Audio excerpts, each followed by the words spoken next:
بسم اللہ الرحمن الرحیم۔ شروع اللہ کے نام سے جو بڑا مہربان اور نہایت رحم والا ہے۔ مکہ معظمہ سے 3 میل کے فاصلے پر ایک پہاڑ ہے، یہاں ایک غار ہے۔ یہ جگہ بالکل سنسان ہے۔ یہ غار حرا کے نام سے مشہور ہے۔ اللہ کے رسول صلی اللہ علیہ وسلم کئی دن اس غار میں گزارا کرتے تھے، اللہ کا ذکر کرتے، عبادت میں مصروف رہتے۔ ایک دن اسی طرح آپ اپنی روٹین کے مطابق ذکر الہی میں مشغول تھے کہ اچانک ایک نورانی جسم نمودار ہوا۔ یہ جبرائیل علیہ السلام تھے۔ فرشتے نے کہا پڑھ۔ آپ صلی اللہ علیہ وسلم نے کوئی خیال نہیں کیا۔ ایسا معلوم ہوتا تھا کہ کوئی آپ کو پوری قوت سے دبا رہا ہے۔ پھر آواز آئی اقرا، یعنی پڑھ۔ آپ صلی اللہ علیہ وسلم نے فرمایا میں کیا پڑھوں؟ جواب ملا پڑھ اپنے رب کے نام جس نے کائنات کو پیدا کیا اور انسان کو خون کے لوتھڑے سے پیدا کیا۔ پڑھیے آپ کا رب بڑا کریم ہے جس نے قلم کے ذریعے تعلیم دی اور انسان کو وہ علم دیا جو وہ نہیں جانتا تھا۔ یہ پہلی وحی تھی جو آپ پر نازل ہوئی۔ آپ صلی اللہ علیہ وسلم منصب رسالت پر فائز ہوئے۔ اللہ کے رسول گھر تشریف لائے۔ حضرت خدیجہ سے غار حرا میں جو کچھ ہوا آپ صلی اللہ علیہ وسلم نے سنا دیا۔ حضرت خدیجہ نے جیسے ہی آپ کی زبان مبارک سے سنا فوراً ایمان لے آئیں اور فرمایا خدا کی قسم اللہ آپ کو کبھی رنجیدہ نہیں کرے گا۔ آپ رشتہ داروں کے کام آتے ہیں، سچ بولتے ہیں، بے کسوں کی مدد کرتے ہیں، ناداروں کا خیال رکھتے ہیں، مہمانوں کی توازو کرتے ہیں، نیک کاموں میں ہاتھ بٹاتے ہیں اور بےہودہ بات نہیں کرتے۔ حضرت خدیجہ رضی اللہ عنہا آپ صلی اللہ علیہ وسلم کو اپنے بھائی ورقہ بن نوفل کے پاس لے گئی اور واقعہ بیان کیا۔ وہ الہامی کتابوں کے عالم تھے۔ پکار اٹھے پاک ہے محمد صلی اللہ علیہ وسلم پیغمبر ہیں، پریشان نہ ہوں۔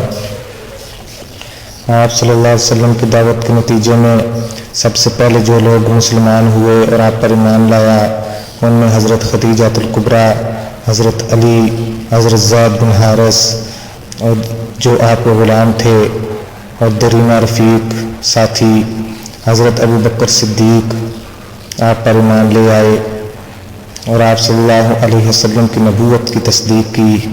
حضرت ابو بکر صدیق رضی اللہ عنہ اپنے زیر اثر حلقہ اور اپنے احباب کے لوگوں میں بھی دائرہ اسلام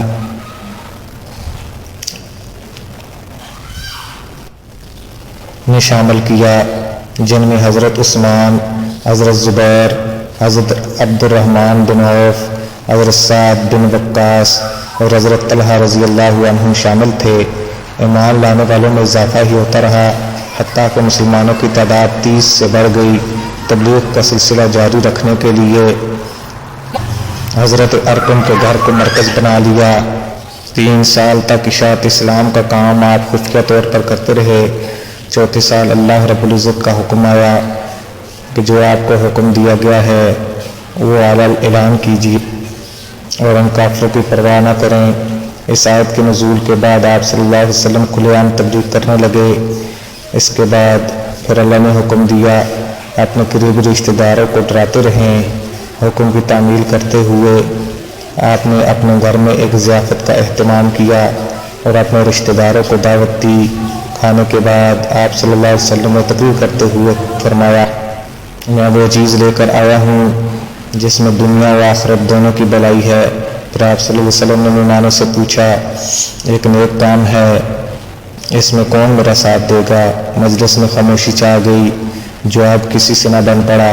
اچانک حضرت علی رضی اللہ عنہ اٹھ کر کھڑے ہوئے جو اس وقت بہت چھوٹے تھے، فرمانے لگے اگرچہ میں عمر میں کمسن ہوں لیکن میں آپ کا ساتھ دوں گا۔ حضرت علی کے کہنے پر لوگ ہنس پڑے، کچھ نے تو مذاق بھی اڑایا۔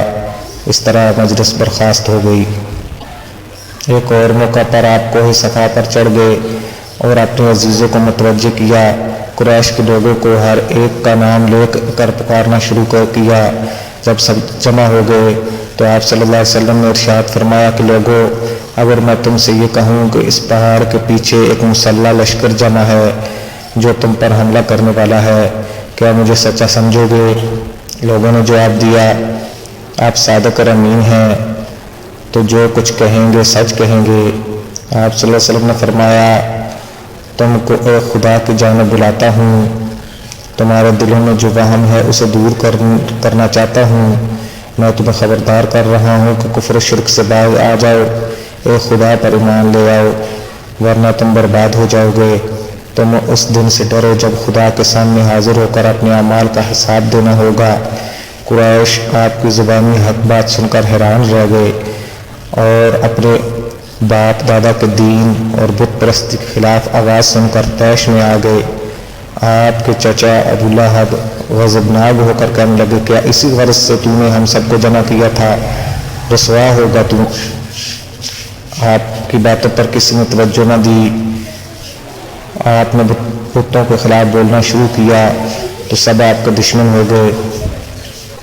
یہ تھوڑا مشکل وقت تھا، لیکن آپ نے صبر کے ساتھ اور اللہ کے حکم سے اپنے کام کو جاری رکھا۔ بسم اللہ۔